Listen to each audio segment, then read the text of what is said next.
कराची में आप रहे, पेशावर में आप रहे, पहले तो कराची की कुछ यादें शेयर करें ना, कि उस वक्त का कराची आपकी क्या यादें हैं उस वक्त की? मैं काफ़ी, मेरी उम्र छोटी थी, मैं पैदा हुआ और फिर हम हर दूसरे साल हम पेशावर आते थे। ठीक। और फिर 1.5-2 साल बाद फिर हम कराची जाते थे। ठीक। तो कराची बहुत खूबसूरत, मुझे याद है, बहुत खूबसूरत शहर हुआ करता था। सफाई, और मुझे वहाँ के जो पाम ट्रीज़ हैं वो याद हैं, बिल्डिंग्स याद हैं, माहौल जो था वो कमाल का माहौल था। ट्राम चलती थी? ट्राम पे मैंने भी सफ़र किया है, ट्राम पे बैठा हूँ।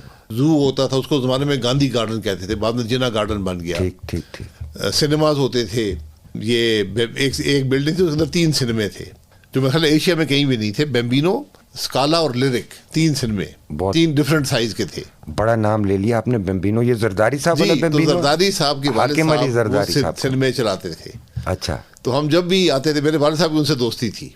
ओके। तो हम जब शहर आते थे तो उनके दफ्तर आते थे, वो में बिठा, वालिद साहब गपशप लगाते थे, आप फिल्म तो हमें वो फिल्म में बिठा देते थे। वाह वाह वाह। और कोका कोला की बोतल एक भेज देते थे। ऐसी?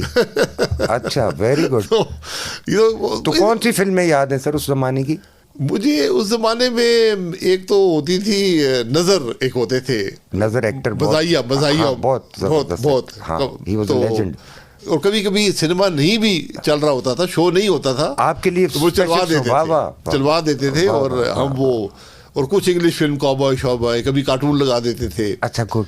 लिरिक आप कभी जाए, अभी भी शायद हो, बहुत छोटा सा सिनेमा था, जैसे आप सिनेमास बने हैं ना, 100-150 125 सीट वाला। ठीक ठीक। तो उसके अंदर वो कोई कार्टून वगैरह लगा देते थे। तो एंजॉय करते थे आप? जी, एंजॉय करते थे। उस जमाने में अब सादा जिंदगी होती थी, एयर कंडीशनिंग नहीं होती थी, ठीक, खाना, जिंदगी बड़ी सादा होती थी।